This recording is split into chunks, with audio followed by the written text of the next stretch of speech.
تو اتنا خوف ہے اس نظام کو, اس سسٹم کو, کہ الامان الحفیظ کے جسٹس منصور علی شاہ اور جسٹس منیب اختر کہیں بطور قائم مقام چیف جسٹس اپنے اختیارات کا استعمال کرتے ہوئے کوئی بڑا فیصلہ نہ لے لیں, اس سے پہلے یہ والا کام, یہ والی کاروائی ڈال دی گئی ہے. اچھا, اب آ جاتے ہیں جی, بڑا فیصلہ پی ٹی آئی کے اینڈ کے اوپر بھی ہوا ہے. تحریک کا باقاعدہ آغاز آفٹر 10 محرم الحرام یعنی آج کے دن کے بعد سے ہو جائے گا. کس کے ذمہ لگایا گیا ہے؟ ابھی میرے پاس جو اپڈیٹس آ رہی ہیں وہ انٹرنلی بڑی ڈیفرنٹ ہیں. ویسے تو اپیرنٹلی بیرسٹر گوہر, جنید اکبر خان اور علی امین گنڈا پور اس کو لیڈ کریں گے, لیکن میرے پاس جو اطلاعات آ رہی ہیں اس ساری موو کو علیمہ خان صاحبہ لیڈ کریں گی. ان کا ساتھ دیں گے جنید اختر صاحب اور پنجاب سے جنید اکبر صاحب, اور پنجاب سے عالیہ حمزہ ملک صاحبہ اور صنم جاوید خان. یہ 4 لوگ ہوں گے جو پوری تحریک کو لیڈ کریں گے. پہل بار بار علیمہ خان صاحبہ کو, علیمہ بی بی کو یہ مشورہ دیا جاتا رہا کہ آپ جو ہے وہ گھر میں بیٹھیں. پی ٹی آئی کی مرکزی قیادت بھی یہ کہتی رہی, لیکن میرے سننے میں یہ آ رہا ہے کہ علیمہ خان صاحبہ بیک اینڈ کے اوپر بیٹھ کر اس ساری موو کو لیڈ کریں گی. جناب اب آ جاتے ہیں جناب, یہ نجم سیٹھی صاحب فرماتے ہیں کہ اس وقت ایک ہائیبرڈ سسٹم بنانے کی کوشش ہو رہی ہے. ابھی کوشش ہو رہی ہے سیٹھی صاحب, ویری گڈ یار. اس وقت ایک ہائیبرڈ سسٹم بنانے کی کوشش ہو رہی ہے جس میں کچھ جمہوریت کے تقاضے کھڑے ہیں, کچھ جمہوریت کے ستون گر چکے ہیں. اس پر بحث ہو سکتی ہے کہ میڈیا آزاد نہیں رہا, الیکشن فارم 47 کے ساتھ ہونا شروع ہو گئے ہیں. اگر آپ یہ چیزیں سامنے رکھیں گے تو آپ کو نظر آئے گا کہ جمہوریت بہت ہی کم ہے اس ملک میں. ایک نئی شکل ہے الیکشن کی, میڈیا کی, جوڈیشری کی, مگر انہیں اتنا کمزور کر دیا گیا ہے کہ ان کی اپنی آواز تک باہر نہیں نکل رہی ہے. نجم سیٹھی صاحب کہتے ہیں, کہنا کیا چاہتے ہو بھائی, ہائیبرڈ نظام ایسا ہی تھا. پہلے جو اس نظام کو چلاتے تھے وہ کھل کر نہیں کھیلتے تھے, اب کھل کر کھیلا بھی جا رہا ہے, انڈورسمنٹ بھی لی جا رہی ہے اور ڈٹ بھی جایا جا رہا ہے. تو یہ فرق ہے. یہ جتنی بھی اس وقت اشرافیہ بیٹھی ہے حکومت کے اندر, وہ اس کے اوپر کھل کر تباہ آزمائی فرما رہی ہے. یہ سہیل وڑائچ صاحب کیا فرماتے ہیں سنیے گا. وہ کہتے ہیں یہاں تک تو قابل برداشت ہے کہ ہر ایک لیڈر کو قائد اعظم بننے کا شوق ہے, مگر یہ شوق اس وقت خطرناک ہو جاتا ہے جب خان کی بہن علیمہ خان کو نئی فاطمہ جناح بنانے کی کوشش کی جائے. پہلے بشرا بی بی نئی نصرت بھٹو اور نئی کلثوم نواز بننے نکلی تھی, مگر اب وہ عملی جدوجہد زیادہ سے زیادہ دعائیں کرنے اور دشمنوں کو بد دعائیں دینے پر متوجہ ہیں. سہیل وڑائچ صاحب نا, وہ پھپھے کٹنی ماسی نہیں ہوتی گلی کی, جو ہائے ہائے تو ایک کرتا, ہائے ہائے تو ایک کرتا, ہائے ہائے تو ایک کرتا, ہائے ہائے ہائے, بس یہ چل رہا ہے. اب بھائی یہ وہ لوگ ہیں, اگر حضرت فاطمہ جناح صاحبہ کے دور کے اندر بھی ہوتے ہیں رحمۃ اللہ علیہ تو ان کو کونے تسنے دیتے. اسی طرح سے اگر حضرت محمد علی جناح رحمۃ اللہ علیہ کے دور میں بھی ہوتے, قائد اعظم کے دور میں, تو ان کو تانے تسنے دیتے. اور اگر یہ خدا نہ خواستہ میدان کربلا کے آس پاس ہوتے تو ہر وہ ڈٹ جانے والا جو ہوتا اس کے بھی خلاف بات کرتے. میرا خیال ہے کہ یہ اپروچ جو ہے وہ سب کو پتہ ہے کہ یہ اپروچ کیا ہے.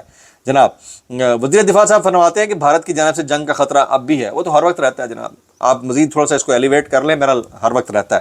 شیر افضل مروت کہتے ہیں مجھے نہیں لگتا تحریک انصاف کی تحریک کامیاب ہوگی. اس گرمی میں کارکنان کو نکالنا مشکل ہوگا, گرمی ہو یا سردی ہو. مسئلہ یہ ہے کہ آپ ہوتے کون ہیں بھائی یہ کامنٹ کرنے والے وقت سے پہلے.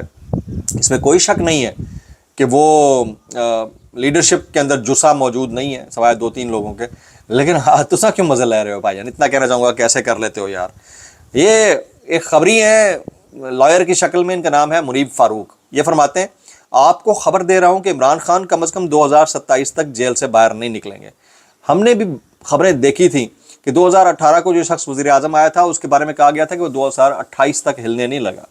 تو اس ملک کے اندر بھائی کچھ بھی ہو سکتا ہے. You can't predict the next moment. آپ نے تو 2027 تک کی بات کر دی ہے بھائی جان, تمہیں پتہ بھی نہیں چلنا, تو تمہیں معافیاں منگنے دیر بھی نہیں لگنی کہ اللہ دا واسطہ سانو بھی چھاڑ دو. میں اتنا کہنا چاہوں گا کیسے کر لیتے ہو یار. اچھا جی, میں گروک کی بات کر رہا تھا. گروک نے یہ اے آئی ٹول ہے ٹویٹر کے اوپر, ایکس کے اوپر, اور ایکس کے اوپر اس سے جو سوال کیا جائے وہ جواب دیتا ہے. تو اے آئی ٹول اتنا بول رہا ہے, آپ کی سوچ ہے, آپ اس کو صرف ایک انگل کا اشارہ کرتے ہیں, وہ پوری کی پوری ہسٹری نکال کے رکھ دیتا ہے اور ذلیل پر ذلیل کیے جا رہا ہے. میرا خیال ہے کہ شاید اس کو مد نظر رکھتے ہوئے آنے والے چند دنوں کے اندر پاکستان میں ایکس کے اوپر پابندی لگ جائے شاید. یہ ساؤتھ ایشین انڈیکس لکھتا ہے Justin x formerly Twitter likely to be banned again in Pakistan after it was unblocked by the government in May. X is likely to be banned again due to misuse of Grok by certain elements as a propaganda tool. Sources یعنی کچھ لوگ اس کو بطور propaganda tool استعمال کر رہے ہیں, اور سورسز نے کہا ہے کہ آنے والے چند دن میں ہو سکتا ہے اس کو بین کر دیا جائے. اب سوال کرنے والا تو سوال کرتا ہے، اور میرے خیال میں پوری دنیا میں گروک اتنا استعمال نہیں ہوا ہوگا یا اس سے اتنا سوال نہیں ہوا ہوگا جتنا پاکستان کے اندر اس سے ہو رہا ہے. تو یہ والی چیز جو ہے نا یہ کنسرننگ ہے اس وقت پاکستان کے اندر جو ایلیٹ کوریڈورز کے اندر بیٹھے ہیں، جو مسند اقتدار پر براجمان ہیں، کہ کل کو اس کو کیسے کنٹرول کیا جائے گا. اور گروک تو ظاہر ہے کہ ایک ایسا ٹول ہے جو ایکس نے متعارف کرا دیا ہے، اور آگے بہت ساری چیزیں وہ والیٹ بھی متعارف کرانے لگا اور بہت کچھ. اچھا، امریکہ سے بھی ایک بڑی ڈیولپمنٹ ہے، وہ یہ ہے کہ ایلان مسک نے اپنی ایک پولیٹیکل پارٹی اناؤنس کر دی ہے. وہ کیا ہے جی؟ ایلان مسک نے اپنی سیاسی جماعت کا اعلان کر دیا، پارٹی کا نام فارمیشن امریکہ پارٹی، اور شاید ٹرمپ کو اس وقت آلریڈی ٹرمپ نے کہہ دیا تھا کہ میں ان کے بزنسز کو روکوں گا، ان کی سبسڈیز ختم کر دوں گا، پتہ نہیں کیا کیا کچھ. تو معاملہ جب پولیٹیسائز ہو جائے تو میرے خیال میں سب پیسہ بھی ہے، سب کچھ ہے ایلان مسک کے پاس. اس نے باقاعدہ پارٹی کا اناؤنسمنٹ کر دیا ہے تاکہ اگر ہیڈ آن ان کو لیا جاتا ہے تو وہ ہیڈ آن لینے کی پوزیشن میں ہوں، تو پھر یہ پولیٹیکل وکٹمائزیشن بن جائے گی. اور پھر آپ کو پتہ ہے کہ کم از کم امریکہ کی عدالتیں تو اس معاملے کے اوپر تھوڑی سی انصاف دینے کے لیے بہتر کام کرتی ہیں. تو میرے خیال میں اس نے کاؤنٹر اسٹریٹجی بڑی اچھی بنائی ہے. ایلان مسک نے امریکہ پارٹی کے نام سے نئی سیاسی جماعت بنا لی ہے. عوام میں نئی سیاسی جماعت چاہتے تھے. حقیقت یہ ہے کہ امریکہ میں جمہوریت نہیں، ایک جماعتی نظام ہے. امریکہ پارٹی امریکی عوام کو آزادی واپس دلانے کے لیے بنائی گئی ہے، یہ ایلان مسک بولتے ہیں جناب. وائرل بیانات اس ڈسکلیمر کے ساتھ اگر آپ کو میری بات بلی معذرت زیادہ بلی انتہائی معذرت اور زیادہ بلی سانو کی کیسے کر لیتے ہو یار. یہ رانا ثناء اللہ کہتے ہیں قاضی فائزہ کو انصاف پسند جج کہتے ہوئے رانا ثناء اللہ کی ہنسی نکل گئی. ہم چاہتے تھے کہ نواز شریف کو ضمانت قبل از گرفتاری مل جائے. ہمارا خیال تھا کہ عمر عطا بندیال کے ہوتے ہوئے ہمیں یہ موقع نہیں ملے گا. قاضی جیسا کوئی انصاف پسند اور میرٹ پہ کام کرنے والا ہوگا تو پھر ہمیں انصاف ملے گا. یہ رانا ثناء اللہ صاحب نے ہنستے ہنستے جو ہے نا قاضی صاحب کی منجی ٹھوک دی ہے. حامد میر صاحب کہتے ہیں چلو مان لیا سپریم کورٹ کا مخصوص نشستوں کا فیصلہ تحریک انصاف کے خلاف آیا، وہ سیٹوں کے حقدار نہیں ہوں گے، لیکن وہی سیٹیں نون لیگ اور پیپلز پارٹی کو دی جائے، وہ کیسے اس کے حقدار ہو گیا جن کی اپنی اتنی سیٹیں نہیں ہیں. تو میں اتنا کہنا چاہوں گا کیسے کر لیتے ہو یار. یہ سہیل وڑائے صاحب کہتے ہیں یہ شوق اس وقت خطرناک ہو جاتا ہے جب خان کی بہن علیمہ خان کو نئی فاطمہ جناح بنانے کی کوشش کی جائے. میں اتنا کہنا چاہتا ہوں اللہ دا واسطہ ہی پایا کی کردا پیا کیسے کر لیتے ہو یار.